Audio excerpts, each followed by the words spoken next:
मेरी माँ गद्य के रचयिता राम प्रसाद बिस्मिल का जन्म सन 1887 में शाहजहांपुर के एक साधारण परिवार में हुआ था।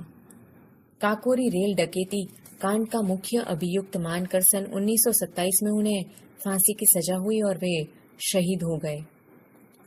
इस गद्य में उन्होंने अपने चरित्र निर्माण में अपनी मां के योगदान का किया है। यहाँ अपनी मां के चरणों की सेवा करने की अपनी इच्छा पूर्ण न होने पाने का दुख व्यक्त किया है।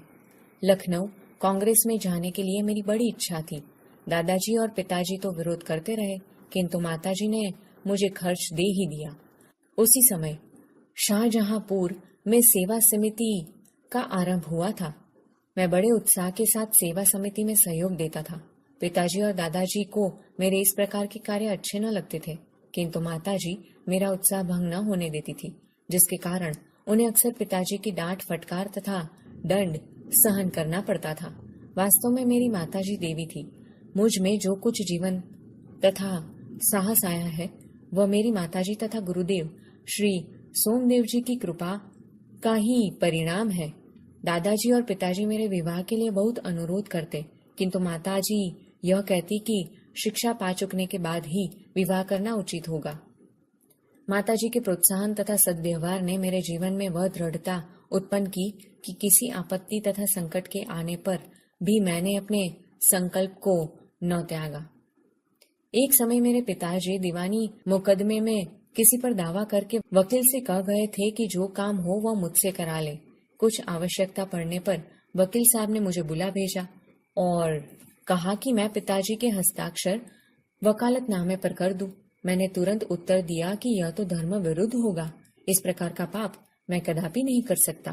वकील साहब ने बहुत समझाया कि मुकदमा खारिज हो जाएगा, किंतु मुझ पर कुछ भी प्रभाव न हुआ। न मैंने हस्ताक्षर किए। अपने जीवन में हमेशा सत्य का आचरण करता था। चाहे कुछ हो जाए, सत्य बात कह देता था। 11 वर्ष की उम्र में माताजी विवाह कर शाहजहांपुर आई थी। उस समय वह नितांत अशिक्षित एक ग्रामीण कन्या के समान थी। शाहजहांपुर आने के थोड़े दिनों बाद दादाजी ने अपनी छोटी बहन को बुला लिया। उन्होंने माताजी को गृह कार्य की शिक्षा दी। थोड़े दिनों में माताजी ने घर के सब कामकाज को समझ लिया और भोजन आदि का ठीक ठीक प्रबंध करने लगी। मेरे जन्म होने के 5 या 7 वर्ष बाद उन्होंने हिंदी पढ़ना आरंभ किया। पढ़ने का शौक उन्हें खुद ही पैदा हुआ था। मोहल्ले की सखी सहेली जो घर पर आया करती थी, उन्हीं में जो शिक्षित थी, माताजी उनसे अक्षर बोध करती। इस प्रकार घर का सब काम कर चुकने के बाद जो कुछ समय मिल जाता उसमें पढ़ना लिखना करती। परिश्रम के बल से थोड़े दिनों में ही वह देवनागरी पुस्तकों का अध्ययन करने लगी। मेरी बहनों को छोटी आयु में माताजी ही शिक्षा दिया करती थी। जब मैंने आर्य समाज में प्रवेश किया, माताजी से खूब वार्तालाप होता। उस समय की अपेक्षा अब उनके विचार भी कुछ उदार हो गए थे। यदि मुझे ऐसी माता न मिलती तो मैं भी अति साधारण मनुष्यों की भांति संसार चक्र में फंसकर जीवन निर्वाह करता। शिक्षा दी के अतिरिक्त क्रांतिकारी जीवन में भी उन्होंने मेरी वैसी ही सहायता की है जैसी मेजनी को उनकी माता ने की थी। माताजी का सबसे बड़ा आदेश मेरे लिए यही था कि किसी की प्राणहानि न हो। उनका कहना था कि अपने शत्रु को भी कभी प्राणदंड न देना। उनके इस आदेश की पूर्ति करने के लिए मुझे मजबूरन 2-1 बार अपनी प्रतिज्ञा भंग करनी पड़ी थी। जन्मदात्री जननी, इस जीवन में तो तुम्हारा ऋण उतारने के प्रयत्न करने का भी अवसर न मिला। इस जन्म में तो क्या, यदि मैं अनेक जन्मों में भी सारे जीवन प्रयत्न करूं तो भी तुमसे उऋण नहीं हो सकता। जिस प्रेम तथा दृढ़ता के साथ तुमने इस तुच्छ जीवन का सुधार किया है वह अवर्णनीय है। मुझे जीवन की प्रत्येक घटना का स्मरण है कि तुमने जिस प्रकार अपने देववाणी का उपदेश करके मेरा सुधार किया है। तुम्हारी दया से ही मैं देश सेवा में संलग्न हो सका। धार्मिक जीवन में भी तुम्हारे ही प्रोत्साहन ने सहायता दी। जो कुछ शिक्षा मैंने ग्रहण की उसका भी श्रेय तुम्ही को है।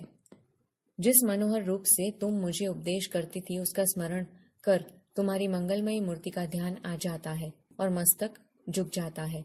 तुम्हें यदि मुझे ताड़ना भी देनी है तो बड़े स्नेह से हर बात को समझा दिया। यदि मैंने धृष्टतापूर्ण उत्तर दिया तब तुमने प्रेम भरे शब्दों में ही यही कहा कि तुम्हें जो अच्छा लगे वह करो, किंतु ऐसा करना ठीक नहीं, इसका परिणाम अच्छा न होगा। जीवनदात्री, तुमने इस शरीर को जन्म देकर केवल पालन पोषण ही नहीं किया, बल्कि आत्मिक, धार्मिक तथा सामाजिक उन्नति में तुम ही मेरी सदैव सहायक रही। जन्म जन्मांतर परमात्मा ऐसे ही माता दे। महान से महान संकट में भी तुमने मुझे अधीर नहीं होने दिया।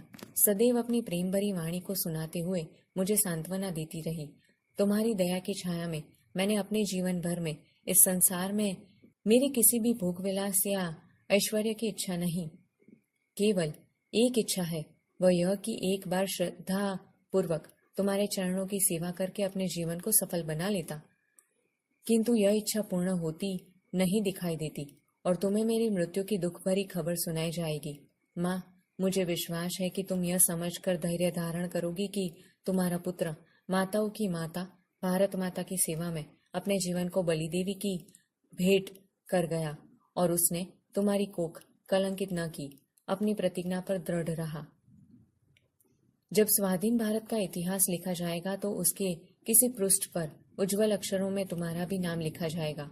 गुरु गोविंद सिंह जी की धर्म पत्नी ने जब अपने पुत्रों की मृत्यु की खबर सुनी तो वह बहुत प्रसन्न हुई थी और गुरु के नाम पर धर्म रक्षार्थ अपने पुत्रों के बलिदान पर मिठाई बांटी थी।